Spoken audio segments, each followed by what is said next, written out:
חסר, אין כמוך אדוני. Pero la pregunta es, ¿cómo encaja todo esto en el concepto real del Evangelio? Miren, las definiciones que yo estoy dando son las que normalmente escuchamos. Pero si usted las analiza, usted se va a dar cuenta que la respuesta que estamos dando no es en sí lo que es el Evangelio, sino lo que es el resultado del Evangelio. Entonces, esa expresión se está quedando muy corta en sí. Y esta noche vamos a tratar justamente de entender. Si le preguntamos a 100 personas, esto escribió un teólogo, si le preguntamos a 100 personas que profesan ser cristianos evangélicos, ¿qué significan realmente las buenas nuevas de Jesucristo? Seguramente vamos a tener 60 respuestas diferentes. De los 100, tal vez 40 van a decir lo mismo, pero habrán 60 respuestas diferentes. Y miren, cada una va a hablar de un aspecto de lo que es el Evangelio, pero no del verdadero sentido del Evangelio. Y eso es lo que ha causado que la iglesia hoy en día, cuando se hable de misiones, cuando se hable de la responsabilidad misionera, no sepa asumir esa responsabilidad. Y tengamos las consecuencias que hoy en día. Tenemos iglesias frías, tenemos cristianos light, como la cero. ¿Sí? Creyentes que no viven un verdadero cristianismo, creyentes que no han asumido su responsabilidad, creyentes que bueno van a la iglesia porque al final se acostumbraron, pero no tienen un verdadero compromiso con el Señor, un verdadero compromiso con el llamado, un verdadero compromiso con el ministerio dentro de la iglesia. Entonces van, hacen algo y listo, ¿no? ya cumplieron. Y es más, si hacen algo dentro de la iglesia, no hacen otra cosa. ¿Por qué? Porque ya hicieron su parte. Esos son los conceptos que encontramos dentro de la iglesia, justamente por no tener una definición cabal de lo que es el Evangelio. Y nos está causando problemas. Los misioneros que quieren dar alma, vida y corazón yendo a esos lugares no pueden hacerlo porque no tienen el apoyo. Porque nos comprometemos, como les dije, con enviarlos, pero no con sostenerlos.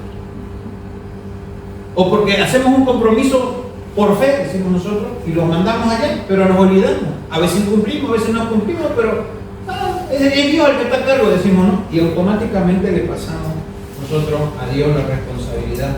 Ahora, cuando hacemos esta pregunta nosotros y vamos a la palabra del Señor, usted nunca va a encontrar una definición de la palabra Evangelio de la Biblia que reúna todo lo que realmente es el contenido de él. Por eso es que yo puse esto, miren.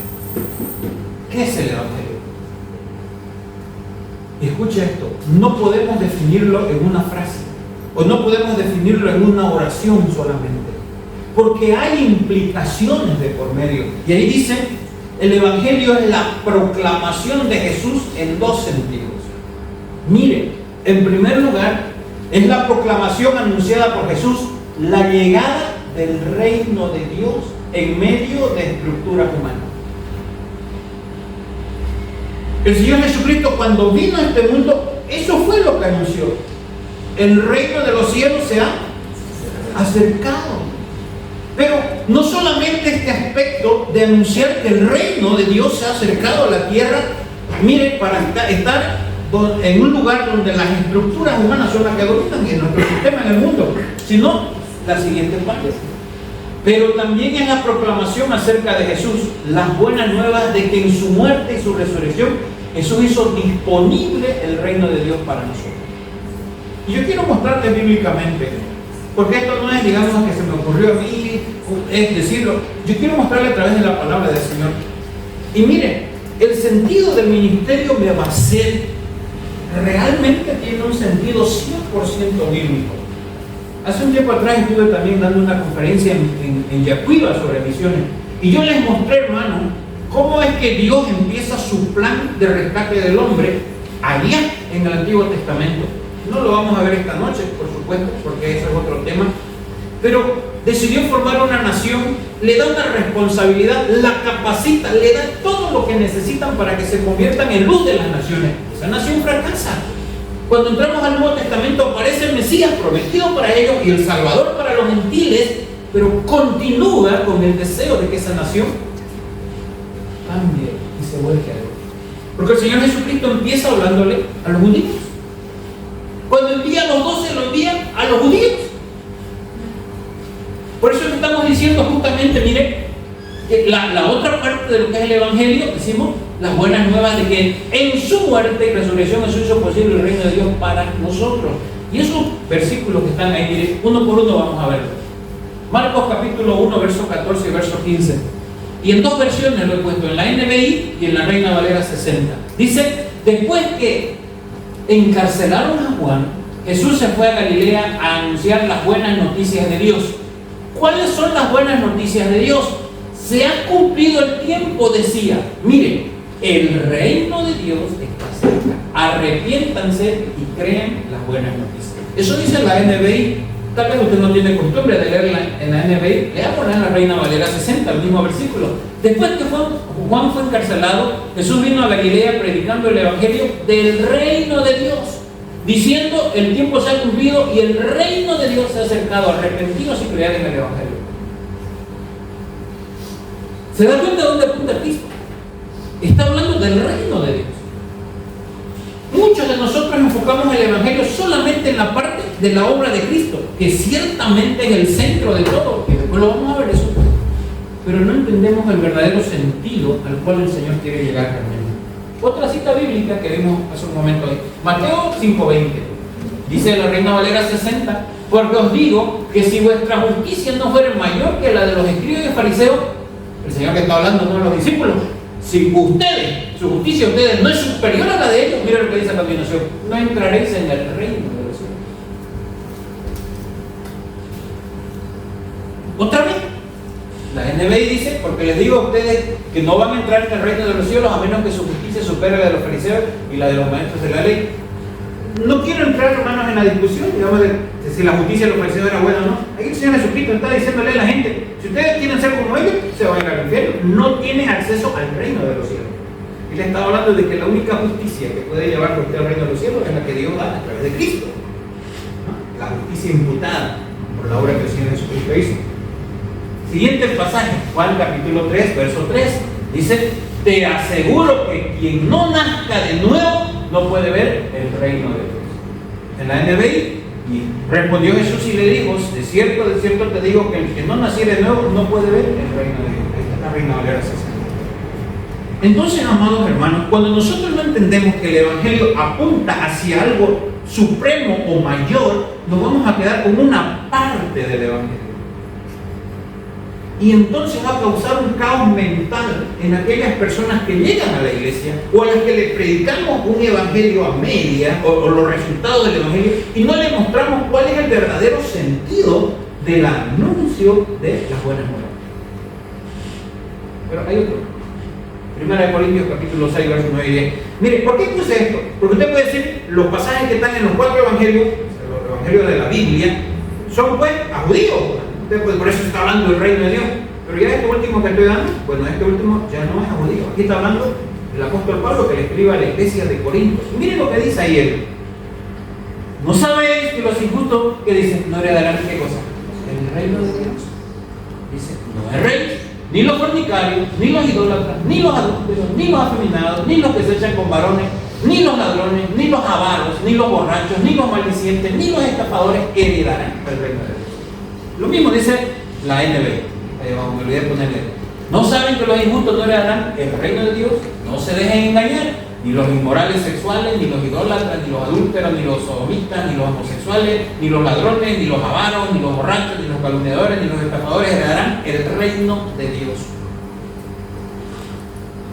Y usted dice, ¿y por qué estamos dándole ese enfoque? Porque necesitamos entender el verdadero sentido y el evangelio completo para que entonces nos demos cuenta cómo funciona esto y dónde realmente estamos. Como cristiano, estoy tratando de orientar esta noche hacia una forma de vida particular, mi amado hermano. Cuando hablamos del evangelio, estamos hablando de que Dios quiere que usted y yo vivamos una vida diferente a la vida estructurada por el sistema implantado por el hombre en el planeta Tierra. Porque existe una forma de vida. Vivimos como está el sistema del mundo. Tenemos normas, tenemos leyes, tenemos valores, tenemos principios, tenemos todas esas cosas, todo fuera de Dios. Entonces Dios dice, yo quiero que entiendan que el Evangelio se trata del reino de Dios. En otras palabras, de un estilo o una forma de vivir que no se enmarca en la manera de vivir de este mundo. Ese realmente es el Evangelio. Dígame, ¿qué demanda Dios de nosotros? Ojo, yo no estoy hablando de que usted tiene que ser una persona buena para entrar al cielo, porque sabemos que la salvación no es por obra. Es imposible. La Biblia dice que no hay justo ni aún uno. Pero Dios nos está mostrando de que lo que Él busca es que usted y yo vivamos una vida completamente diferente, al estilo de Dios, no al estilo del ser humano. En el Evangelio de Mateo, capítulo 5, capítulo 6 y capítulo 7, está el famoso Sermón del Monte. Usted sabe qué es lo que el Señor está hablando. Dice que había una multitud de los días y se subió un poco más alto, por eso se llama el Sermón del Monte, para poder hablar a todos, ¿no? Y empezó con las bienaventuranzas. Lo que el Señor Jesucristo estaba diciendo es, caballeros, el reino de Dios, el reino de los cielos, tiene esta clase de ciudadanos. Y empieza primero a describir la condición moral y espiritual de esos ciudadanos, que solamente a través de la obra de Dios pueden ser transformados y cambiados. Y luego empieza a hablar del carácter de esos renacidos, de esos cambiados y transformados. Y ahí entra que somos la sal, que somos la luz y todas aquellas cosas. Dios está diciendo, hermanos, ahí, que toda persona que vaya a ser ciudadano del cielo o parte del reino de Dios, o que haya sido alcanzado con el Evangelio, va a sufrir una transformación total en cuanto a su forma de vida, en cuanto a la percepción, en cuanto a la manera en cómo ve la vida. Si usted y yo no entendemos eso, imagínese al hermano Osvaldo allá en el Timni, trabajando con ese tipo de personas y no entendiendo el Evangelio para enseñarle qué es lo que Dios quiere de ellos. Mi esposa y yo tenemos un ministerio y también hemos estado por allá, por el Beni y por Pando, mayormente con los cabineños. Interesante su forma de vida, su cultura. Y mire, yo cometí muchas chambonadas. Una vez, por ejemplo, a mí me molestó que los hombres en su hamaca y las mujeres trabajando. El pastor de la iglesia, los líderes de la iglesia, en su hamaca feliz charlando conmigo, yo también en hamacado y todas las mujeres trabajando. Y cuando yo me di cuenta le digo, ¿dónde está su esposa? Si faltó el agua, está cargando agua. Y la esposa de usted se acabó la leña, está partiendo leña con un hacha, ¿no? Y todas las mujeres, pero nosotros los hombres felices, ¿y qué hacemos aquí? ¿Y qué vamos a comer ahora? Ah, no, ya mi esposa se fue al Chaco a traer un racimo de plátano. ¿Y por qué los hombres no trabajan? Y voy y le digo al pastor, oiga, le digo, está dando mal ejemplo. Pásese ahorita su Chaco. Y me miró bravo el pastor. Yo le digo, pero ¿verdad? Y bueno, queremos hacer algo. Mi esposa le quería enseñar a preparar algo en el horno, ¿no? A las mujeres, porque parte del ministerio que ella hace de enseñarle la palabra, les enseña a hacer cosas que ellas puedan después usar tal vez para generar ingresos, por ejemplo. Cuando buscamos un horno, en todita la comunidad de más de 100 familias no había un horno. Yo le dije al pastor, ¿usted tiene un horno? No. Pero sabe, hermano, en la cultura de ellos sucede algo y seguramente él sabe mejor que yo. Por ejemplo, cuando van caminando por la selva, hombres van adelante, las mujeres van al medio y hombres van atrás.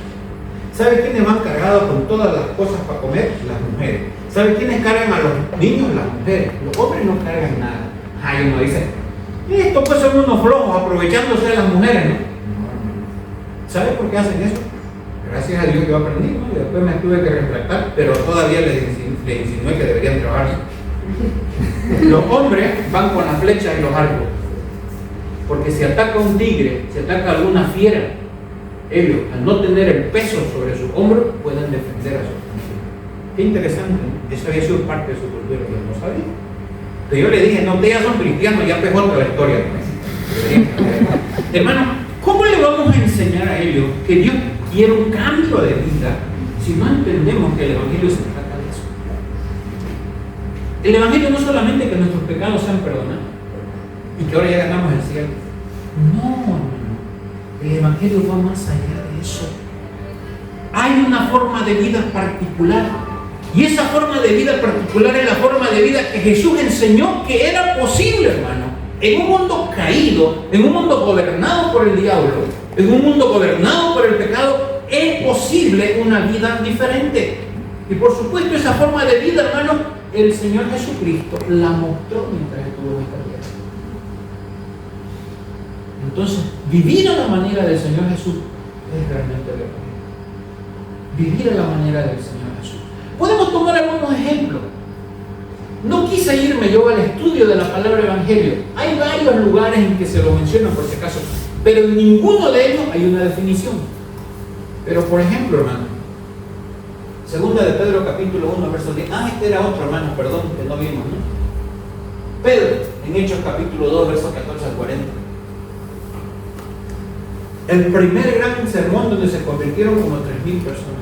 Pedro no usó la palabra Evangelio. Si usted quiere leer todo eso, ahorita no tenemos el tiempo, yo le pido que lo anote, puede investigar en su casa. Él nunca utilizó la palabra Evangelio, pero él predicó el Evangelio y se convirtieron como 3.000 personas. Y cuando usted lee el sermón que dio Pedro, usted va a entender que hay 4 ingredientes que esta noche lo vamos a mencionar, pero solo lo pongo como ejemplo. Ahora, Pablo. Usted dice, pero Pedro fue judío. No, ya, está bien, digamos. Pero Pablo dice que fue apóstol a los gentiles. En Romanos, desde el capítulo 1 hasta el capítulo 4, mire, habla de una presentación de lo que es el Evangelio. Por eso le digo, la palabra Evangelio, el concepto, la definición de Evangelio, usted no lo puede decir, hermano, en una frase, o no lo puede resumir en una oración solamente. Usted necesita entender la complejidad de esto. Y cuando Pablo le escribe a la iglesia de Roma, una iglesia que no había visitado, que no conocía, pero que sabía que había hermanos allá, luego de presentarse, él les hace un desarrollo de lo que es el Evangelio. Y yo solamente voy a dar unas pinceladas del capítulo 1 al capítulo 4, para que veamos 4 cosas básicas y fundamentales que siempre deben haber cuando se presenta el Evangelio.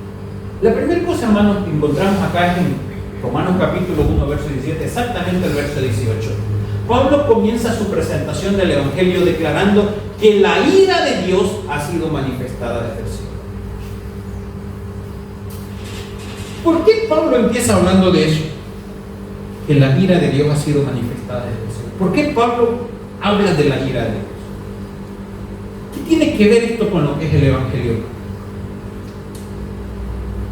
Lo primero que encontramos es que la humanidad no es autónomo, no es independiente. Cuando Pablo da a conocer esta verdad de que la ira de Dios, acá está, se ha manifestado desde el cielo, Pablo está diciendo que hay un Dios molesto, un Dios airado, y debe haber alguna razón. Y él está airado con el ser humano, o sea que el ser humano algo ha hecho. ¿Se da cuenta? Hermano, siempre cuando presentamos el Evangelio tenemos que presentar a un Dios al cual el hombre le debe rendir cuentas.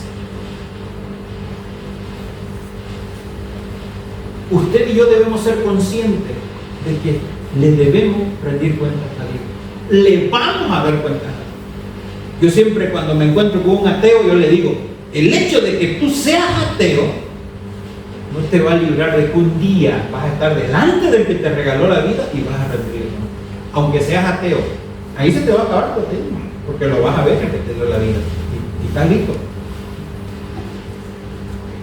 Come on, you papá, face to face. Yo te creé, yo te di la vida, yo existí por mí. ¿Qué hiciste conmigo? Hermano, va a llegar ese día. Cuando usted abre la Biblia en Génesis, lo primero que se encuentra es el cuadro de un Dios todopoderoso creando de la nada. Crea el universo, crea el cielo y la tierra, crea las plantas, crea las aves, crea los peces y por último crea al ser humano. Y si Dios es el creador de todo, Él tiene derecho sobre su creación Y Él puede determinar, definir o decidir sobre su creación. Esa es la soberanía de Dios. Entonces, cuando Pablo en Romanos dice eso en el verso 18, que la ira de Dios se ha manifestado desde el cielo, ¿qué está diciendo? Que ese Dios que te dio la vida está muy molesto. Y tiene todo el derecho y la razón de molestarse, porque tú has hecho algo. Implícitamente, hermano, se habla de Dios. El Evangelio primero apunta a Dios. Y cuando queremos entender la ira de Dios, automáticamente tenemos que hablar de dos aspectos: de su santidad. La Biblia dice que Dios es santo. Y en su presencia no se tolera el pecado. Tenemos que hablar de la justicia de Dios. Él va a pagar con cabalidad a cada uno. No es injusto. No va a decir, vos sos inocente, pero yo te declaro culpable. No, usted sabe que Dios no es así. Entonces, el Evangelio siempre muestra a un Dios dueño de su creación y que tiene el derecho de exigir cuenta. Por eso es que Pablo justamente empieza a desarrollar de esa manera. Dice, la ira de Dios se ha manifestado desde el cielo. Dios creó todo, incluso al ser humano. El verso 21, que no lo tengo yo ahí, pero si usted quiere verlo en su Biblia, dice, pues habiendo conocido a Dios, mire la razón, ¿por qué Dios está así? Pues habiendo conocido a Dios, no le glorificaron como a Dios ni le dieron gracias, sino que se envanecieron en su razonamiento y su necio corazón fue entenebrecido. Esta es la acusación de Pablo contra el ser humano. Dios está muy molesto desde el cielo, está completamente airado. ¿Por qué? Porque el ser humano, habiendo conocido a Dios, lo rechazó, le dio la espalda. Hermano, ¿cómo es eso que nosotros nos atrevemos a darle la espalda al que nos creó, el que nos da la vida? Mire cómo va el Evangelio. Tenemos a un Dios que justifica su ira hacia nosotros, porque nosotros hemos tomado una decisión. Y ahí va la segunda cosa justamente. Pablo le dice a sus lectores que su problema es que se han revelado. Miren, ahora, a consecuencia de esto, se necesita una solución.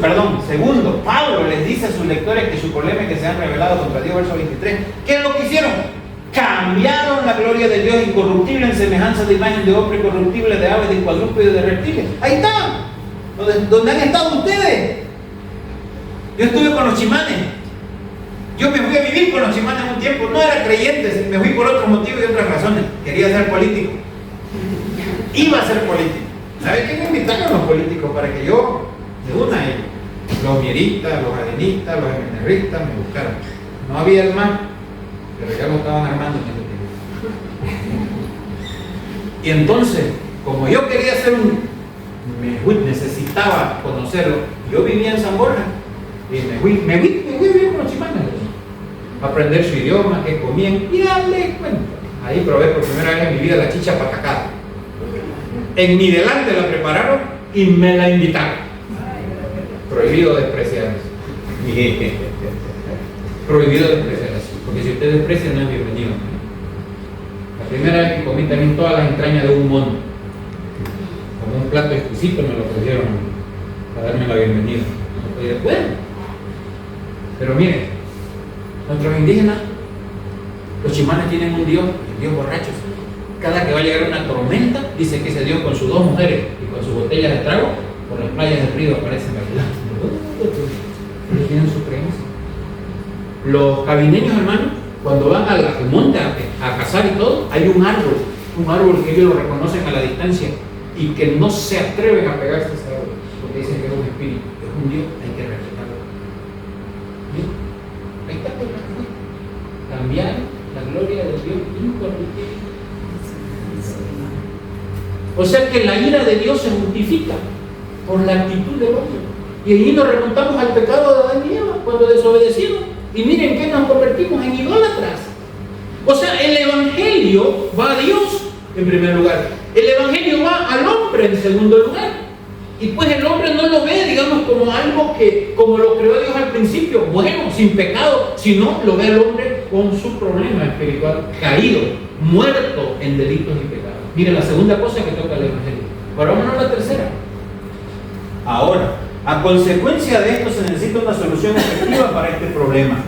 Y mire, Pablo dice que la solución de Dios para el pecado del ser humano es la muerte sacrificial y la resurrección del Señor Jesucristo. Capítulo 3, verso 21. Hermano, primero, yo le hablé de 4 ingredientes. Primero, Dios, como soberano y eterno. Segundo, el hombre, como caído. Tercero, la respuesta que tiene Jesucristo. Por eso es que cuando hablamos del Evangelio decimos que es la vida, la muerte y la resurrección de Cristo, o sea, no es incorrecta la respuesta, pero estamos hablando de un aspecto en lo que involucra el Evangelio en todo sentido. Si usted se da cuenta, hermano, de la diferencia. ¿Dónde va a encajar la obra de Cristo si el hombre no entiende que está en pecado? ¿Dónde va a encajar la obra de Cristo si el hombre no entiende que por causa de ese pecado está condenado y la ira de Dios está sobre él?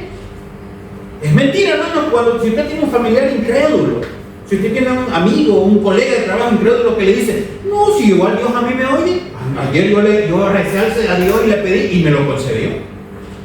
Falso. Ichi, mana. Ichi, man, no hay. Mana, igual. No hay respuesta de Dios. Dios está completamente airado con el hombre, porque el hombre está envuelto en sus placeres pecaminosos. Dios no oye la oración de un incrédulo. Es falso, no crea eso, es mentira.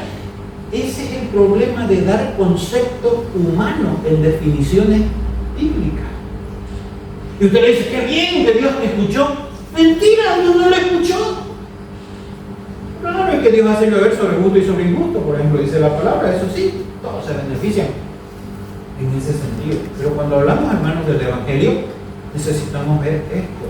El hombre no va a entender la importancia de la obra de Cristo si no entiende la importancia de su condición espiritual.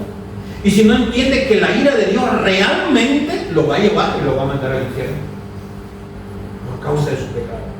Ese es el tercer ingrediente de lo que estamos viendo esta noche. Rapidito, por favor.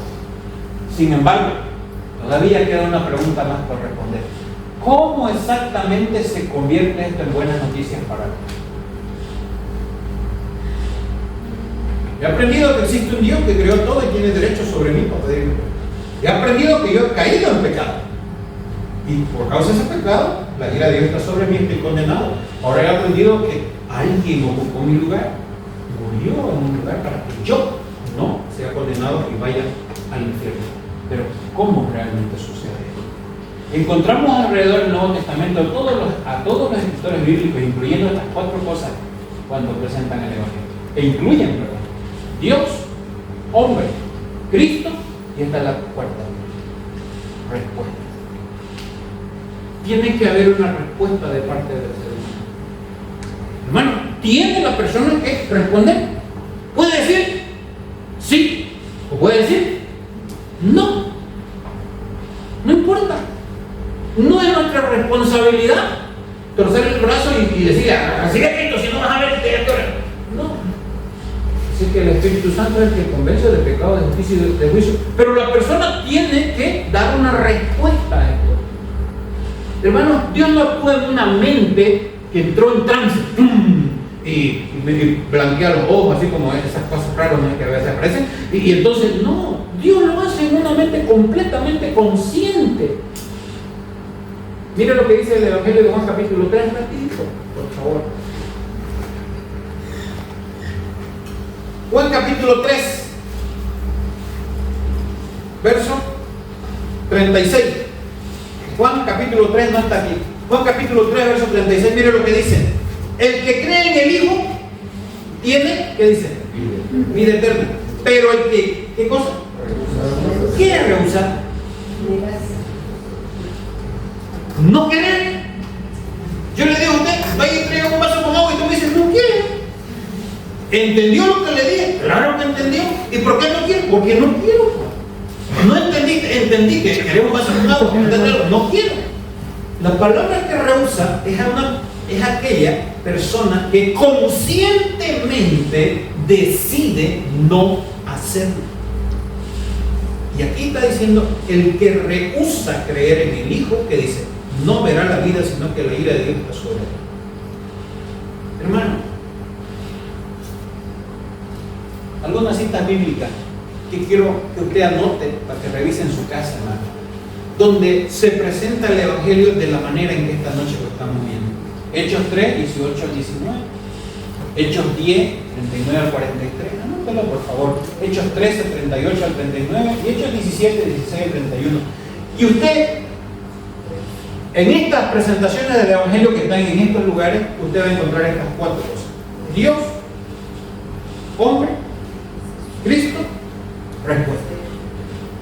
Dios, hombre, Cristo, respuesta. Siempre va a encontrar eso. Aunque tal vez no encuentre la palabra evangelio exactamente, pero va a encontrar Dios, hombre, Cristo, respuesta. Quiero concluir esta noche con esto. He tratado de sintetizarlo, porque mire la hora que es. Empezamos 7:30, terminamos 9:30, todavía tenemos más de 15 minutos, ¿no? O sea, queremos cumplir porque es 2 horas todo el programa. Mañana empezamos a las 7 y terminamos a las 9. Pero 9:30 más tarde, no se preocupe. Mire lo que dice: Dios se interesa en que entendamos que su reino, nunca saque de su mente el reino de Dios, demanda una vida completamente diferente a la vida de este mundo. Demanda una calidad de vida perfecta para poder ser parte de ese reino. Y por último, cada ser humano necesita dar una respuesta a la solución ofrecida por Dios para que su vida sea conforme a la que Él pretende para vivir en su reino. Ahora, ¿entiende lo que es el Evangelio? ¿Por qué, hermanos, empezamos esta conferencia con esta canción? Porque vuelvo a repetir, ¿qué es lo que tenemos ahora? Tenemos creyentes que dicen esto, hermano: yo soy creyente, yo entiendo el Evangelio, Cristo murió por mí, yo le abrí mi corazón, lo recibí como mi Salvador, tengo vida eterna, entonces yo puedo hacer de mi vida lo que yo quiera, no importa lo que haga en mi vida, yo soy creyente, ya soy perdonado, voy a ir al cielo. Muchos de nosotros lo decimos y otros, aunque no lo decimos, lo hacemos. Es nuestra forma de vida. Pero cuidado que muchos de nosotros pensemos que somos creyentes y todavía somos incrédulos. Si yo no entiendo que el Evangelio demanda un cambio de vida, ¿se da cuenta? Que solo lo puedo lograr a través de la obra de Cristo, yo sigo perdido, condenado al infierno. Sigo perdido. Nuestro hermano Waldo nos dio un ejemplo clarísimo de eso, ¿no? ¿Has oído hablar de Jesús? Sí. Pero es uno de los muchos que tienen ahí en sus altares, ¿no? Como cuando ahí en Hechos estaba el apóstol Pablo y Ben, ¿no? En el Areópago. Todos los dioses. Y uno que había un lugar a Dios no conocido. Hermano, yo le pregunto a usted esta noche, el desafío es para usted, la pregunta es para usted y para mí, por supuesto. ¿Qué es el Evangelio para nosotros? La satisfacción de que mis pecados han sido perdonados y que Dios no me va a mandar al infierno, no importando la forma de vida que tenga, no importando lo que haga. O entiendo que Dios demanda un cambio de vida radical en mí, que solamente lo puedo lograr a través de Cristo, porque yo estoy corrompido y no puedo cambiar mi vida en lo absoluto, y que debo darle una respuesta a esa única forma en que yo pueda sostener un reino. Y entonces yo digo: ahora entendí el Evangelio. ¿Sabe qué? Voy a vivir una vida gobernada por Dios. Voy a vivir una vida que a Dios le agrade. Voy a vivir una vida como Dios quiere, porque soy un ciudadano del cielo. Soy un ciudadano del reino de Dios. Sigo en esta tierra.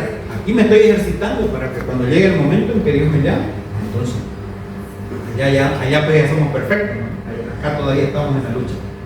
Pero hermano, si yo digo que soy creyente, si yo digo que entendí el Evangelio, pero sigo persiguiendo las cosas de este mundo, pero sigo viviendo un cristianismo medio, pero sigo viviendo un cristianismo débil, ¿cómo, hermano? Mi pregunta es: ¿cómo es el Evangelio entonces para mí? ¿No será por eso que nuestras iglesias no cumplen la gran comisión como tienen que ser? ¿No será que por eso es que no tengo un verdadero compromiso con el Señor? Hermanos, Jesucristo es Dios, y siendo Dios, se hizo hombre y vino a este mundo y pasó por todo lo que usted conoce para darnos la oportunidad de que nuestras vidas sean transformadas, cambiadas, para que vivamos como Dios quiere y nos hagamos ciudadanos de su reino. Gracias a la obra. Hermano, el desafío está en cada uno de nosotros. Realmente deseo que el Señor nos haya hecho entender. Sé que pasamos un poco rápido, pero están las pautas y están los ejemplos bíblicos. Tiene todo el día mañana si quiere para revisarlo y todo, para cuando venga la noche se venga más filo que un tramonino. ¿Hay alguna pregunta?